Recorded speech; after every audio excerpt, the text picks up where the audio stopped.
Yeah, today's the 31st of October, Friday, Halloween day.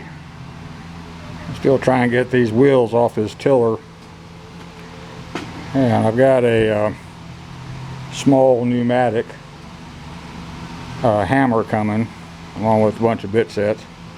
It'll be here Sunday. And dumbass that I am, I think, well, I've got this extreme duty electric jackhammer. Let me see what it'll do. And all I managed to do was knock 2 holes in the rim.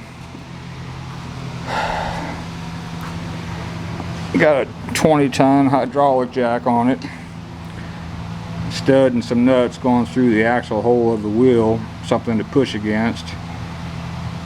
Chain wrapped around in 2 2x4s so it's contacting the rim. And I've got it to move 1/8 of an inch.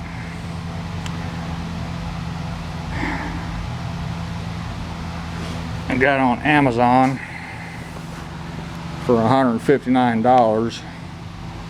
I can get 2 brand new wheels with brand new tires and stems. They'll be here Sunday. But I still got to get these old ones off. Now, if I was in a hell of a bind, I could weld up the holes in this rim here from my extreme duty electric jackhammer, me being stupid. But I was going to replace the tires anyway. When I compressed them, I could see some real deep cracking, so they were going to get swapped. The rims are extremely rusty.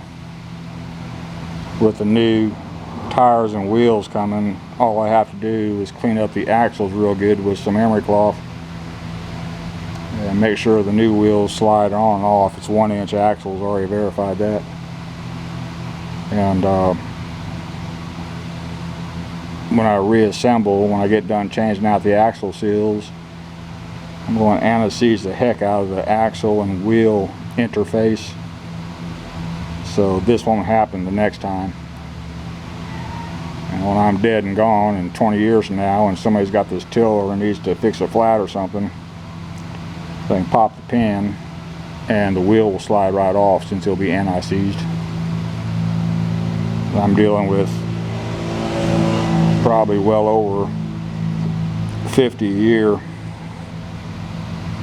rust seizure between the factory wheel and the axle, and didn't want to break loose, but it moved 1/8 of an inch, so at least it's moving now, so it is making progress.